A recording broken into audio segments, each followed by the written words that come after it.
Most people who are incarcerated will, at some point, be released from prison. Returning home after serving a prison sentence can be extremely difficult. Finding a job and a place to live, reconnecting with family, and following the conditions of parole and probation are all challenges that people face after incarceration. Additionally, keeping up with new technology can be overwhelming, as the world often changes significantly during their time away. In the early 1900s, several newly released prisoners saw a car for the first time just outside Eastern State's gate. Today, some people leaving prison haven't ever used a smartphone.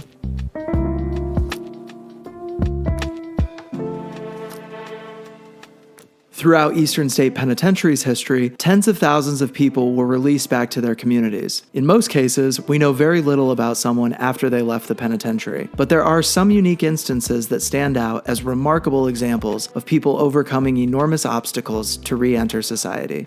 Jacob Pensendorfer arrived at Eastern State Penitentiary to serve a life sentence in April of 1902. Nicknamed Lifetime Jake, his first few years at Eastern State were marked by mental illness and violence. But over the course of his incarceration, Pensendorfer took an interest in mechanical work, repairing watches and clocks for fellow prisoners.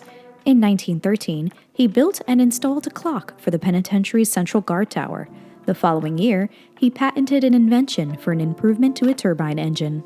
Pensendorfer's most significant contribution while at Eastern State was a woodworking shop he kept in the Cell Block 7 alley. Over the 26 years he was incarcerated, he employed 150 workers, and his shop earned around $50,000, which equates to about $800,000 today.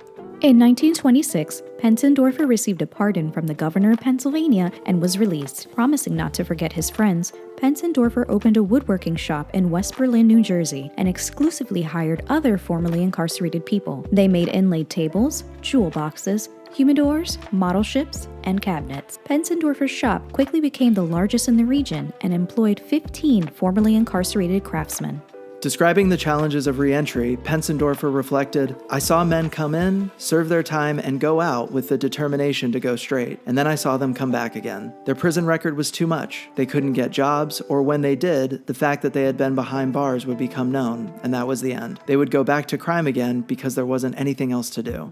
In 1961, at age 86, Pensendorfer died at his home in New Jersey. Another example of successful re-entry from Eastern State was Aloysius Banmiller. In 1927, Banmiller was convicted of embezzling $740,000 from the Commonwealth Trust Company in Harrisburg, PA, where he was the Assistant Secretary Treasurer. While incarcerated, Banmiller created a new accounting system for the penitentiary. His work caught the attention of the Board of Trustees and played a significant role in his parole in 1933 after serving 6.5 years of his 15 to 30-year sentence. Banmiller's behavior in prison and his contribution to the prison's operations were key factors in the board's decision. After his release, Banmiller was hired as an accountant at Eastern State and Graterford Prison, where he worked until his retirement, applying the methods he had developed while incarcerated. Banmiller's legacy continued through his family. 23 years after his release, his son, William, became the warden of Eastern State Penitentiary. It's possible that as warden, William Banmiller relied on the accounting systems his father had put in place while incarcerated. Since Eastern State Penitentiary's inception, trade programs taught prisoners valuable skills that prepared people to re-enter society. In the 19th century, that included shoemaking and chair caning. During the 20th century, the print shop offered the best-paying jobs in the prison and provided a pipeline for printing jobs in Philadelphia after a person's release. Still, many people released from the penitentiary face significant challenges, and at least 3,000 people returned to the facility. Today, hundreds of re-entry programs and organizations work to support people returning home from prison. The Homecoming Project, through Impact Justice, connects people recently released from prison with eligible homeowners to provide safe and stable housing and support services for reintegration into the community. This innovative model helps formerly incarcerated people rebuild their lives while benefiting hosts through stipends, training, and coaching. In California, Homeboy Industries offers a range of wraparound services for people coming home from prison, including tattoo removal, mental health care, and legal and educational services. They also have over a dozen social services, including a bakery, catering company, and embroidery business that allows program participants to transcend their past and become valuable employees and business leaders.